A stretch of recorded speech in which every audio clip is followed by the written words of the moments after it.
নমস্কার। গল্পের তরীতে সকল শ্রোতা বন্ধুদের স্বাগত জানাই। আপনারা সবাই কেমন আছেন? আশা করি এই একটু শীতে খুবই ভালো আছেন এবং এই শীতের মেজাজে সবথেকে ভালো লাগে গল্প শুনতে, ঠিক দুপুরবেলায় লেপ মুড়ি দিয়ে গল্প শুনতে। আমার একজন প্রিয় লেখিকা আশাপূর্ণা দেবী, জানি আপনাদেরও অনেকের প্রিয়। আজ সেই লেখিকার একটি অসাধারণ গল্প আপনাদের শোনাব। গল্পের নাম পদ্মলতার স্বপ্ন। চলুন আজ এই শীতের বেলায় লেপ মুড়ি দিয়ে একটু শুনে নিই পদ্মলতার স্বপ্ন গল্পটি।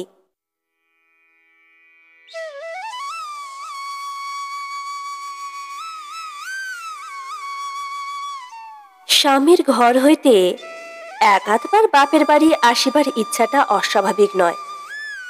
একাদিক্রমে এক জায়গায় থাকিতে থাকিতে হাঁপাইয়া ওঠে বলিয়াই বাপের বাড়ি আসিতে চায় মেয়েরা, মুখ বদলাতে বা মুক্তির নিঃশ্বাস ফেলিতে।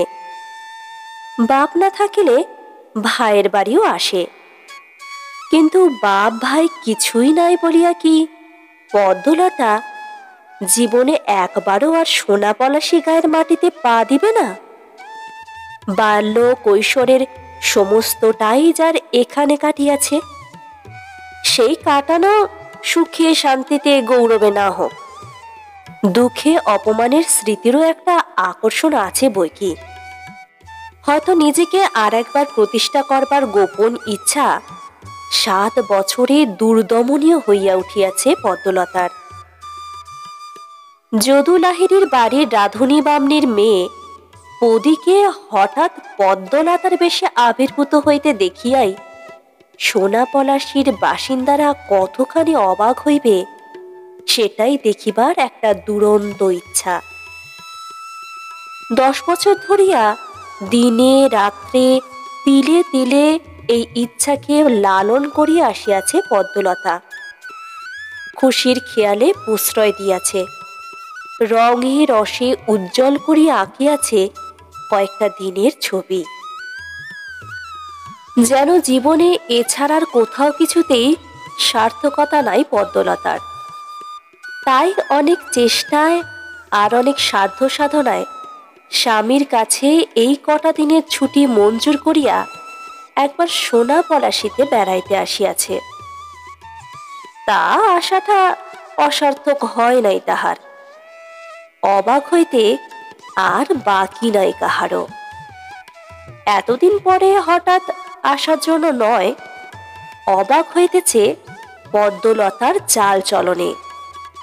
অবাক কেন, একেবারে অভিভূত হইবার মতো।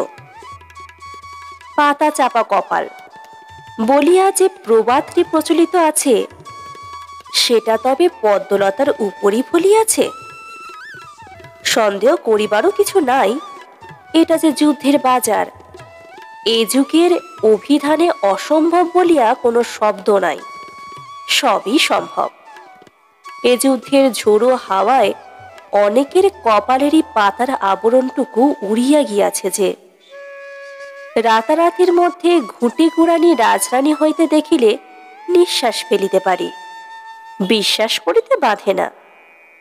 কাজেই যদু লাহিড়ীর রাধুনী বামনির মেয়ে পদি যে হঠাৎ সোন চিবাইয়া খাইতে শুরু করিবে, এতেই বা আশ্চর্যের কি আছে? এখন শুধু গদগদ স্নেহে অভিভূত হওয়ার দরকার।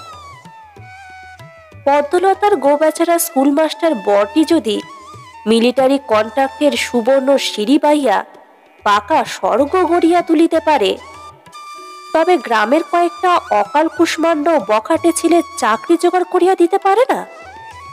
নাকি পদ্মলতা পারে না 2-1টা অনাথা অবিরার কন্যাদায় উদ্ধার করিয়া দিতে? যে পদ্মলতা স্টেশনে নামিতে না নামিতে 2 হাতে পয়সা ছড়াইতে ছড়াইতে আসিতেছে। 2 দিন আসিয়াছে, ইতিমধ্যে রতন গাড়োয়ান হইতে শুরু করিয়া কালীবাড়ির ভট্টাচার্যি পর্যন্ত পদ্মলতার গুণকীর্তনে মুখর হইয়া উঠিয়াছে। এমন উঁচু নজর নাকি সংসারে দুর্লভ। পদ্মলতার হাসিটি চমৎকার, কথাবার্তাগুলি মিষ্ট, ব্যবহার অতুলনীয়। ছেলেবেলা হইতে যে গুণের তুলনা নাই তাহার, এ কথা কে না জানে। রূপে গুণে আলো করাই মেয়েটিকে তখন গ্রাম শুধু লোক তাই না অত ভালোবাসিত। সেই পদ্মলতাকে লইয়া এখন যে কাড়াকাড়ি পড়িয়া যাইবে, এ আর বিচিত্র কি। 4 দিনের করারে আসিয়া কোন বেলায় কাহার নিমন্ত্রণ গ্রহণ করিবে, এই তো এক মস্ত সমস্যা হইয়া উঠিয়াছে পদ্মলতার। অনেকদিন পরে লাহিড়ি বাড়িটাও জমজমাট হইয়া উঠিয়াছে। লোক সমাগমের আর বিরাম নাই। অমায়িক হাস্যে এবং সারালো ও শাঁসালো আতিথ্যে পদ্মলতা তাহাদের আপ্যায়িত করিতেছে, যেন সেই এ বাড়ির কর্ত্রী। যদু লাহিড়ির মৃত্যুর সঙ্গে সঙ্গে বাড়ির বোলবালাও ঘুচিয়াছিল। পদ্মলতা আসিয়া বোল ফুটাইয়াছে। আজও অনেক লোক উঠিয়া গেলে প্রণামী বাবদ টাকা 5টি আঁচলে বাঁধিতে বাঁধিতে সত্যবালা কণ্ঠে মধু ঢালিয়া হৃদ্যতায় গলা ভাগিতে পদ্মলতাকে উদ্দেশ্য করিয়া বলিলেন, কাল আমার ওখানেই 2টো মাছ ভাত মুখে দিতে হবে মা পদ্মরানী, ওজোর শুনব না। রায় জেঠিমা যে আগে থেকেই বলে গেছেন সতু পিসি। পদ্মলতার কণ্ঠস্বরও বিনয়ে ভাঙিয়া পড়ে। না গেলে তিনি যে বড় দুঃখিত হবেন। ওমা আমার কে রে? রায় জেঠি, মুকুন্দ রায়ের ভাসটা বুঝি? ওসব নেমন্তন্ন ছলে তোষামত করা বই তো নয়। যা বলবো হক কথা। হ্যাঁ, সতু পিসিমা কি যে বলেন, আমি আবার একটা মানুষ, তাই আবার খোসামত? ছি ছি, অনেক করে বলে গিয়েছেন তাই বলছি। আর অনেক করে বলতে বুঝি আমরা পারি না বাছা? আর তাও বলি, অনেক করে বলতে হবে কেন মা? তুই কি আমাদের পর? সকলের আগে আমার জোর, তা বলে রাখছি। তোর হয়তো মনে নেই, কিন্তু তোর মা আমায় কম ছেতা ভক্তি করত। সতু ঠাকুরজি বলতে অজ্ঞান হতো একেবারে। সেসব ভালোবাসার সম্বন্ধ কি আর বলে বোঝাবার না? কিন্তু বলিয়া বুঝাইবার আবশ্যকতাই বা কি? 16 বছর অবধি যে এ গায়ের অন্ন জল ভোগ করিয়া গিয়াছে পদ্মলতা। অনেক অপমান, অনেক লাঞ্ছনার অন্ন ভুলিয়া যাইবে কেন? সত্যবালার রসনার বিষকে কতটা ছেদ্রা ভক্তি করিয়া চলিত তাহার মা। এত শীঘ্র কি সে কথা ভুলিয়া যাইবার মতো অত দুর্বল স্মৃতিশক্তি কি তাহার? মায়ের জন্য দুঃখ হয় না পদ্মলতার, শুধু মার কথা মনে পড়িলে স্মৃতির সমুদ্র যেন তোলপাড় করিয়া ওঠে। হ্যাঁ, লাহিড়িদের এই দালানে প্রচণ্ড শীতের রাত, কনকনে হিমের হাওয়া যেন হাড়ের মধ্যে ছুঁচির মতো বিঁধিতেছে। রোগা পাতলা একটি বিধবা, 12 মাস তাহার কাশি সারে না। খাটো একখানা থানের আঁচল গায়ে টানিয়া টানিয়া শীত নিবারণের ব্যর্থ প্রচেষ্টার সঙ্গে সঙ্গে সংসারের আগামী দিনে নৈবেদ্য সাজাইবার গোছ করে, আর অনবরত কাশে। খক সেই কাশির শব্দ এখনো যেন দালানের কার্নিশে কার্নিশে লাগিয়া আছে। শীতের রাত্রি গভীর হইয়া উঠিলেই বুঝি শোনা যাইবে সে শব্দ। তাহারই পায়ে পায়ে ঘুরিয়া বেড়ায় ছোট্ট একটি মেয়ে। শীতবস্ত্র তাহারও পর্যাপ্ত নয়। যদু লাহিড়ির নাতনিদের কারোর ফেলিয়া দেওয়া ছেঁড়া কুটি কুটি সেলাই কণ্টকিত একটি মোটা কাপড়ের ঘাগড়া তাহার পরনে। বুকটা যদিবা মায়ের পিঠ ঘেঁষিয়া বসার দরুন একটু গরম হয়, ঘাড়ের কাছে যেন ছুরির ফলা ধারালো হইয়া আছে। বিধিতে বিধিতে এক সময় অসাড় করিয়া দেয়। তখন আর শীত বোধ থাকে না, শুধু খানিকটা জায়গা জুড়িয়া চিনচিন করার মতো একটা অস্বস্তির অনুভূতি। বেশি কষ্ট হাত দুখানা লইয়া, বরফের টুকরার মতো ছোট্ট হাত দুখানা দিয়া মায়ের কাজে সাহায্য করিবার সাধ্যাতীত সাধনায় জল নাড়াচাড়া করিতে করিতে হঠাৎ আঙুলগুলি বাঁকিয়া আড়ষ্ট হইয়া যায়। তখন মায়েরই আবার ডবল খাটুনি। হ্যারিকেন লণ্ঠনের মাথায় আঁচল চাপিয়া চাপিয়া হাত পা সেকিয়া দেয় মেয়ের, কোলের কাছে টানিয়া লইয়া মৃদু ভৎসনাদ করে, বলে, কেন যে ছেলে মানুষ ঠান্ডায় ঘুরিয়া বেড়াস, কত কাজ তাহার বাকি। রাঁধুনি বলিয়া শুধু তো আর রান্নার কাজ সারিলেই ছুটি হয় না। অপগণ্ড একটা মেয়েকে যে ভাত দিয়া পোষা হইতেছে, সে কি অমনি? পরিচালিকার কাজও কতকটা না করিয়া দিলে। তাই মেয়েকে সে তাগিদ দেয় বিছানায় আশ্রয় লইতে, কিন্তু অন্ধকার ঘরের সেই বাহুল্যবর্জিত নিরাবরণ শয্যাটুকু মনে করিলে হৃৎকম্প হয় বেচারার। তেল চিটচিটে বালিশটায় কি যেন জল ঢালিয়া রাখিয়াছে। মার বুকের উত্তাপ ছাড়া সেখানে টিকিবে কেমন করিয়া? তাছাড়া পৃথিবীর সমস্ত ভূত পেয়ে দৈত্য দানব কি দল বাঁধিয়া জমাট হইয়া নাই? সেই বালির আস্তরণ ঘষা, হাড় পাঁজর বার করা ঘরখানার ছমছমে কোণে কোণে। যদু লাহিড়ীর রুকনা স্ত্রী নড়িয়া বসিতে পারে না, কিন্তু সারা সংসারের খবর যে এমন করিয়া তাহার নখদর্পণে থাকে, এই একটা মজা। প্রদীপের লোভ দেখাইয়া এক আধ দিন মেয়েকে বিছানায় শোয়াইয়া আসিলেই দোতলার জানলা হইতে লাহিড়ী গিন্নির ভাঙা ভাঙা বিরক্ত কণ্ঠের আওয়াজ আসে, ওগো নবাবের মেয়ে, মেয়ের সোহাগটা একটু কম করো। প্রদীপের তেল অমনি আসে না। নিজেদের আকেল থাকলে আর আমার বলে মুখ নষ্ট করতে হয় না। দুটো দুটো মানুষকে ভাত কাপড় দিয়ে পোষা বড় সহজ কিনা? ভারী তো সংসারের কাজ, তাই রাত দুপুর অব্দি মায়ে ঝিয়ে ঘুরঘুর।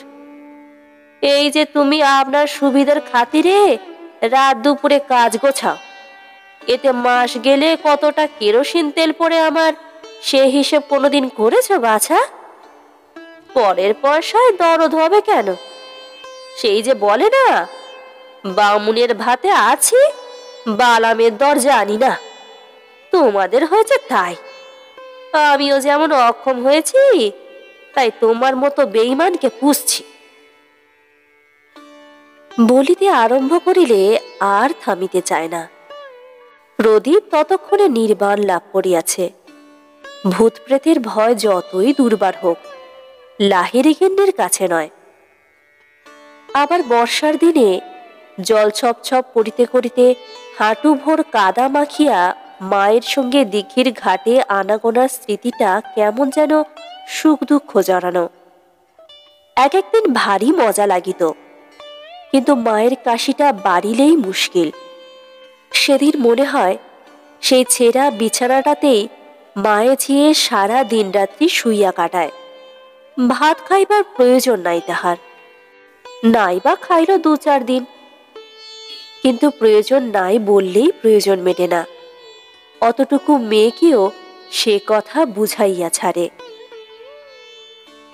এমনি আবেষ্টনের মাঝখানে আবার একটা দৃশ্য মনে পড়ে।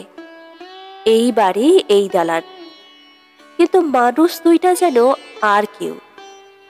তামাটে রং, সরু সরু হাত পা, ছেঁড়া ফ্রক পরা সেই মেয়েটার বদলে একটি নব যৌবনা স্বাস্থ্যবতী কিশোরী। একখানা শাড়িতে লজ্জা নিবারণ হয় না।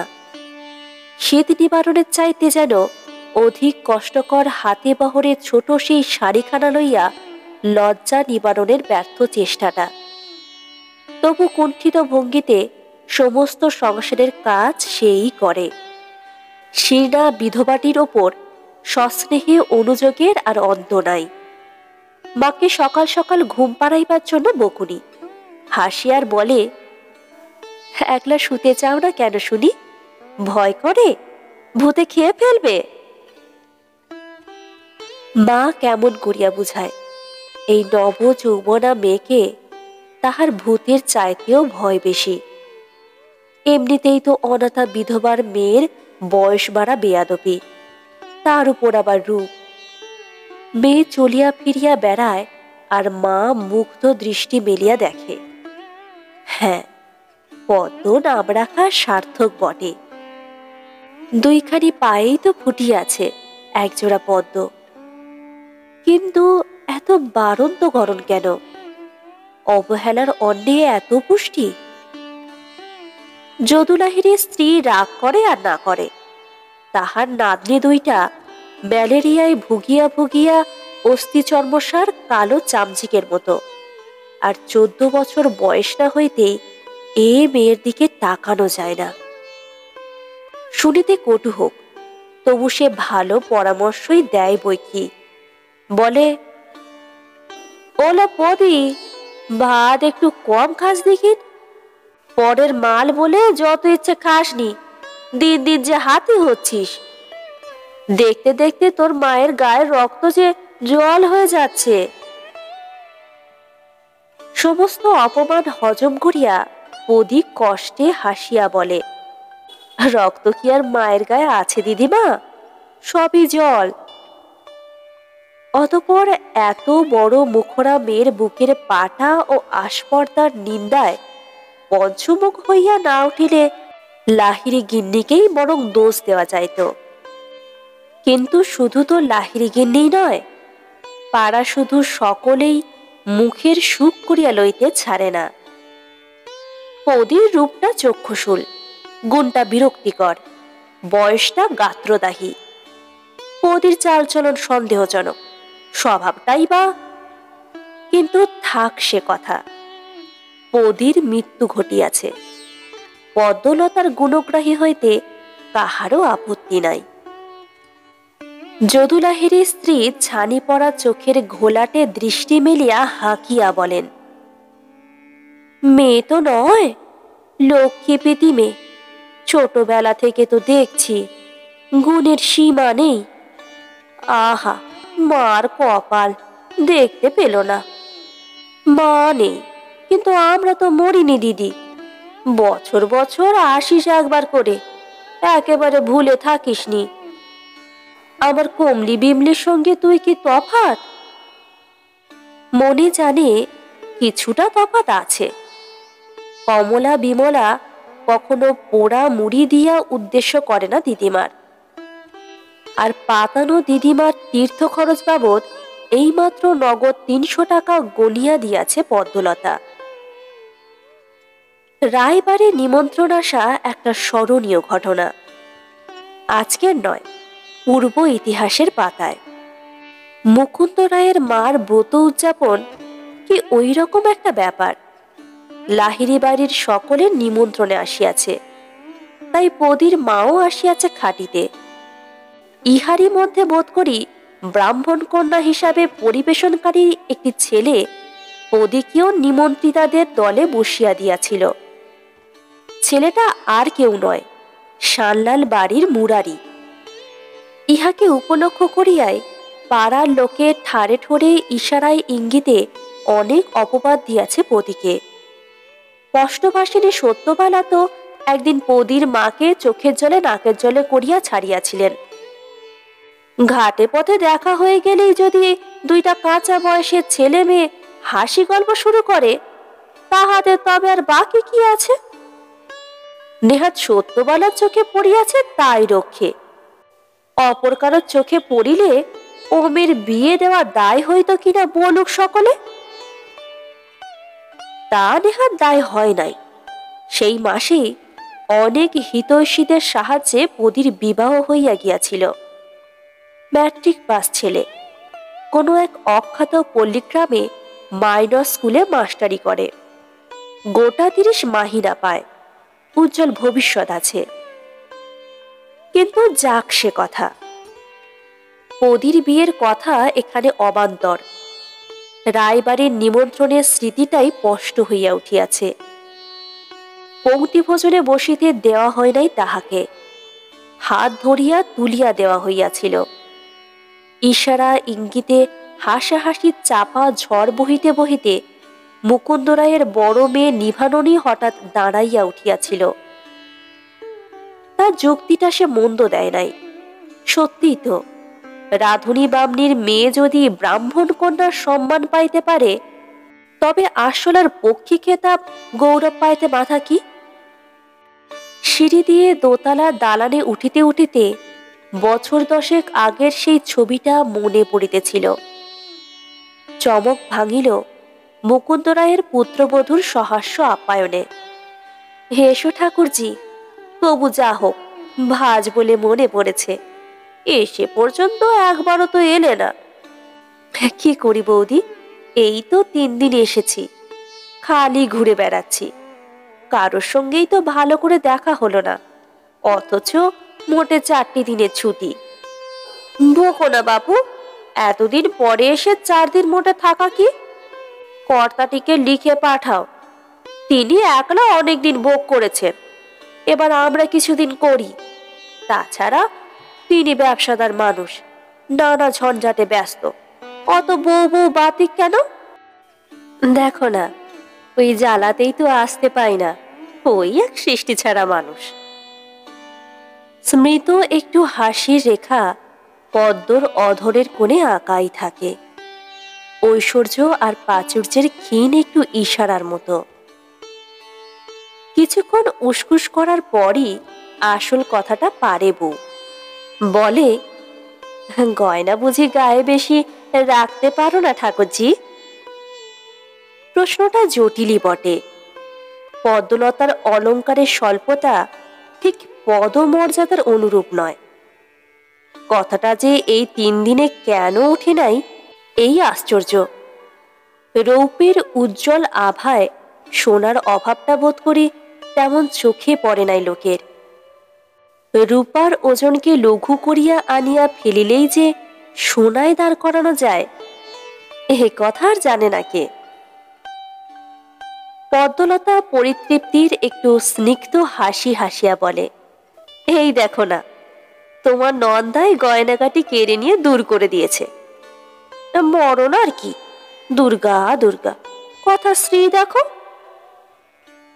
তা কি আর বলবো ভাই, কর্তার ধারণা পাড়া গায়ে শুধু চোর ডাকাত বদমাইশের আড্ডা। গায়ে গয়না দেখলেই বউটিকে চুরি করে পালাবে। বলেন, টাকা করে তুমি যত খুশি নাও, কিন্তু গায়ে গয়না একখানিও না। নেহাত সেই এয়দরক্ষে হিসাবে হাতে গলায় কানে একটু রাখা। হ্যাঁ, কি বলছিলাম, গিরিন তাঁতিনি এখনো আছে বৌদি? আছে বই কি, কাপড়ের দাম চড়ে যেতে পেঁপে উঠলো একেবারে। দাম চড়ুগে যাক, ভালো পাড়ের খান 15 শাড়ি পাবো? খান 15 কত পড়বে একসঙ্গে? বউ চোখ বিস্ফারিত করে। মানে আর কি, নিজের জন্য নয়, এলাম তোমাদের কাছে এতদিন পরে, একখানা করে নমস্কারই দেব না? এই দেশ শুধু সকলকে তোমাদের আশীর্বাদে বৌদি। ইহার পর আর অলঙ্কারের স্বল্পতায় সন্দিহান হইবার কিছু থাকিতে পারে নাকি? মুকুন্দ রায়ের বড় ভাজ কাছে বসাইয়া অনেক যত্নে খাওয়ান, ও এত সামান্য সময়ের করারে বাপের বাড়ি দেশে বেড়াইতে আসার জন্য অনেক ক্ষোভ প্রকাশ করেন। যাক, পদ্মলতার আর ক্ষোভ নাই। যদুলাহিরি রাধুনীর মেয়ে পদীর মৃত্যু ঘটাইয়া সোনাপলাশী গ্রামে পদ্মলতাকে প্রতিষ্ঠা করিয়া গেল সে। শুধু মুরারি একটু যেন খোঁজ থাকিয়া যায় না। যে মুরারি একদিন উপহাসের হাসি হাসিয়া বলিয়াছিল, তোর কি ধারণা আমি তোকে বিয়ে করব? ওই আনন্দেই থাক, আমার মা তাহলে আর কুলো নিয়ে বরণ করতে আসবে না, আমাকে শুধু কুলের বাতাস দিয়ে দূর করে দেবে।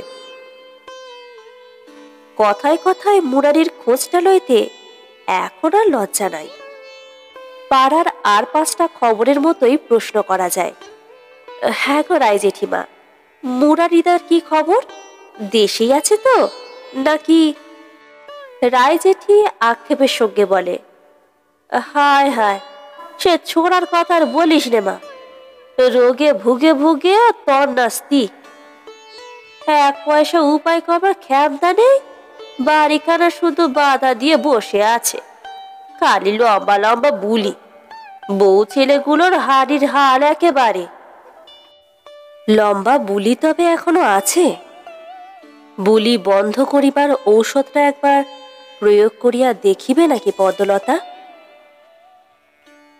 বার্লির বাটিটা নামাইয়া রাখিয়া বিকৃত মুখে মুরারি স্ত্রীর কাছে একটা লবঙ্গের আবেদন জানাইতে যাইবে। উঠানের আগর ঠেলিয়া ঢুকিল পদ্মলতা। মুরারি বিকৃত মুখে হাসি ফুটাইবার পূর্বেই পদ্মলতা সবিষয় কহিল, কি ব্যাপার, খাচ্ছিলে কি সাবু? মুরারি দুই হাত উল্টাইয়া পরিহাসের ভঙ্গিতে কহিল, হা গোবিন্দ, সাবু? সে তো অতীতের স্বপ্ন। বার্লি, বিশুদ্ধ মণ্ডলের বার্লি। অসুখ কি?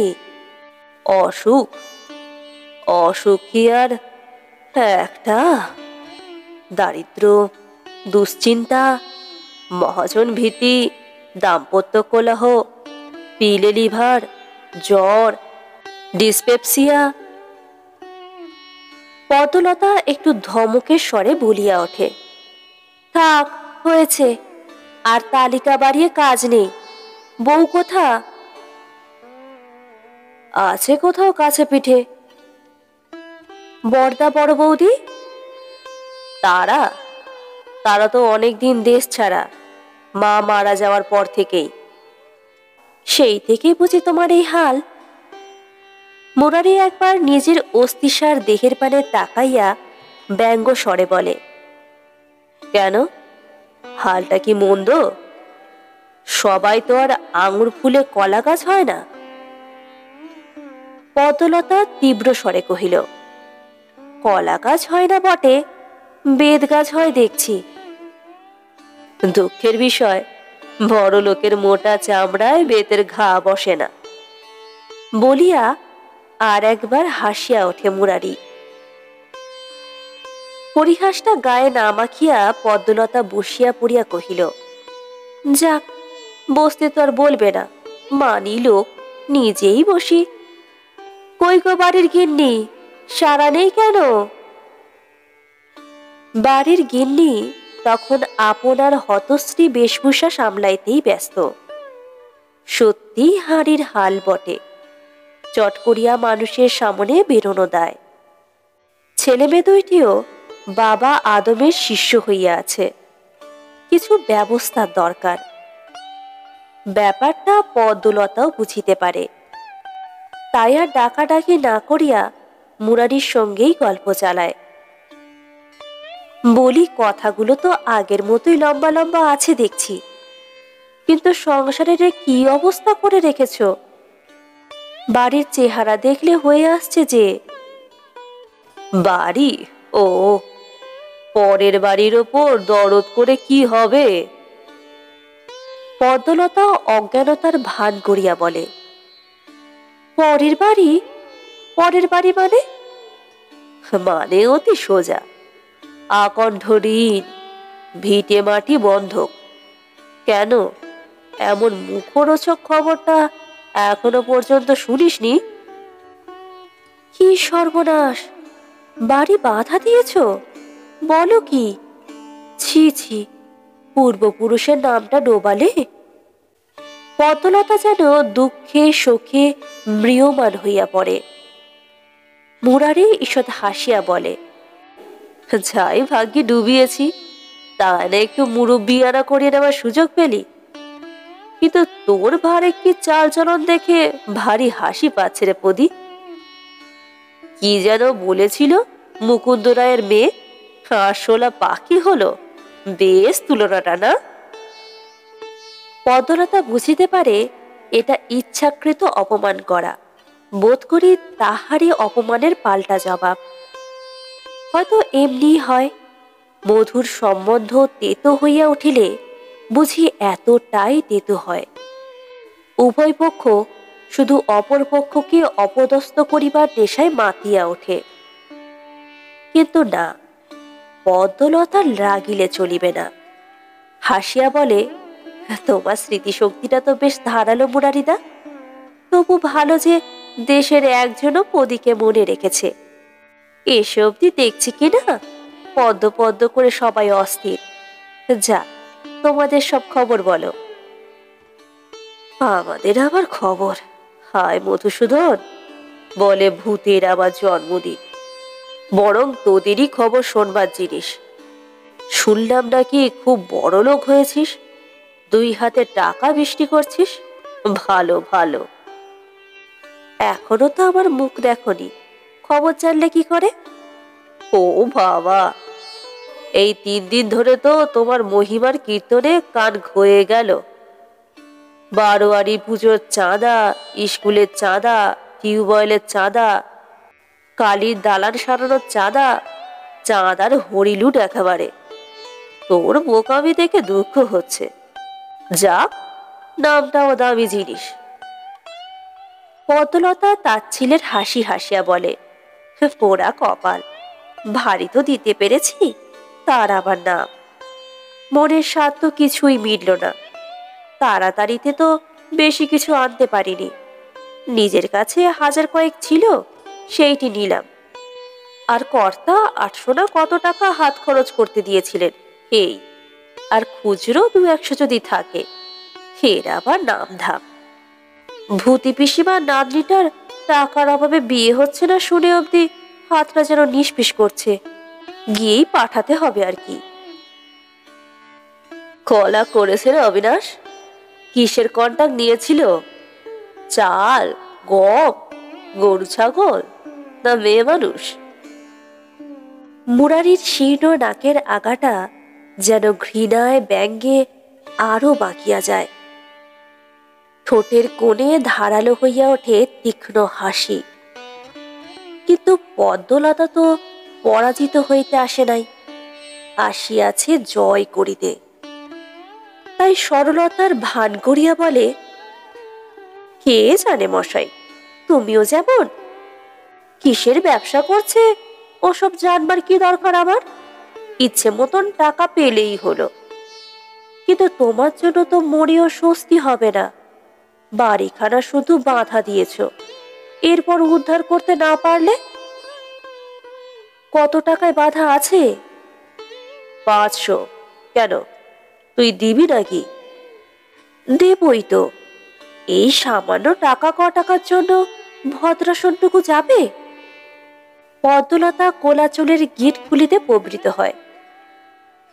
বদি কি আজকাল 500-700 পকেটে করেই বেড়াস নাকি? কি করি মুরারিদা, লাহিড়ী দিদিমা এই কটা দায়িত্ব নিতেও নারাজ। যা এনেছি আর চলেই আছে।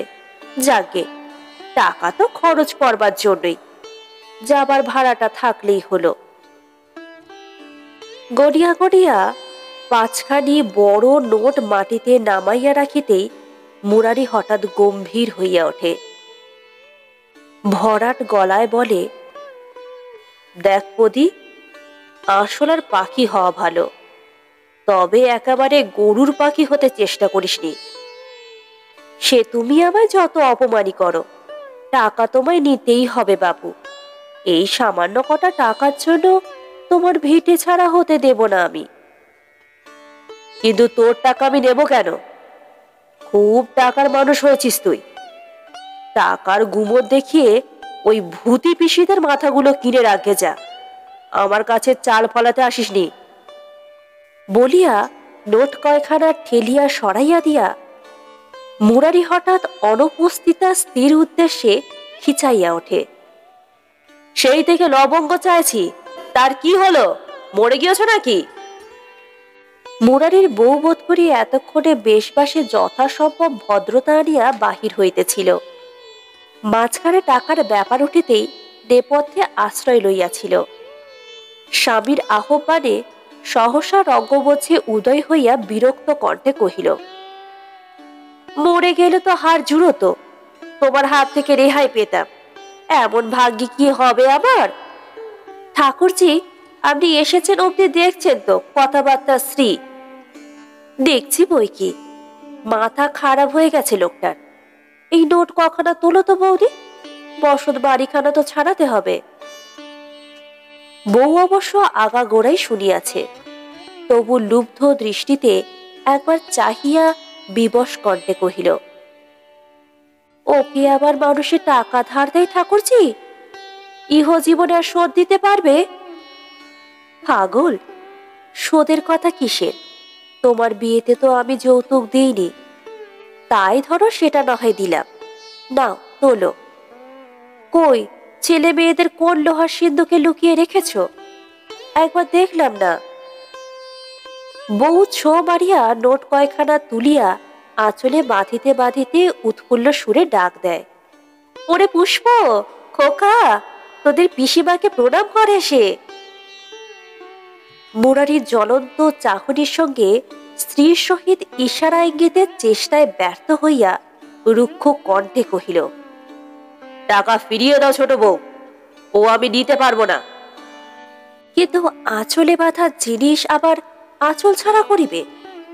এত বড় মূর্খ ছোট বউ নয়, তাই আহ্লাদের ভঙ্গিতে বলে, হ্যাঁ দেব বই কি, আজ বাদে কাল যখন ছেলে মেয়েদের হাত ধরে গাছতলায় দাঁড়াতে হবে ফিরিয়ে দেব।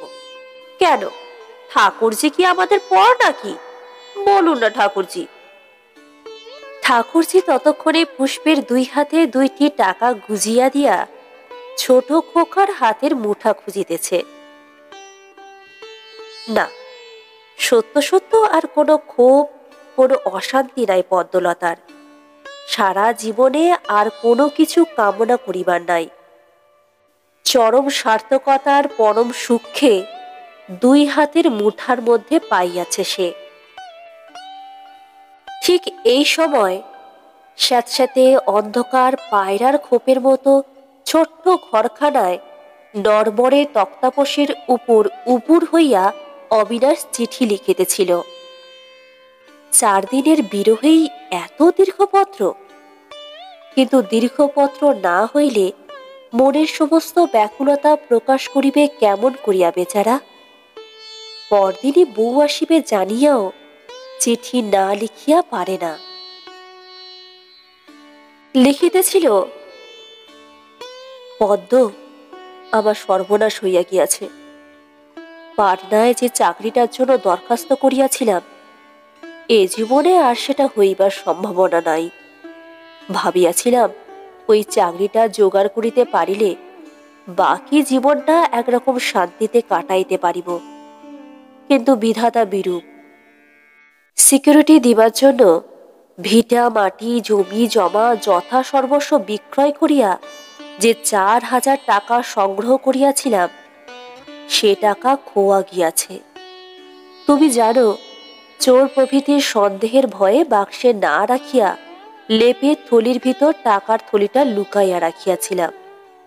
কিন্তু সেখানেও যে চোরের দৃষ্টি পড়িল কিরূপে, এই আশ্চর্য। আমার বিশ্বাস এ জ্ঞাতি শত্রুর কাজ। কাহাকে কি বলিব, আমি আজ সর্বশান্ত। ভবিষ্যতের আর আশার আলো মাত্র দেখিতেছি না। কি জানি, এ বোধ করি ভদ্রাসন নষ্ট করবার দণ্ড। অনুতাপ হইতেছে, কেন এ সময় তোমাকে পাঠাইতে রাজি হইলাম। তুমি ঘরের লক্ষ্মী, ঘরে থাকিলে আমার এ দুর্দশা ঘটিত না। যাই হোক, পত্রপাঠ চলিয়ে আসার ব্যবস্থা করো। আমার আর যাইবার সামর্থ্য নাই। তোমার কাছে মুখ দেখাইতেই লজ্জা বোধ হইতেছে।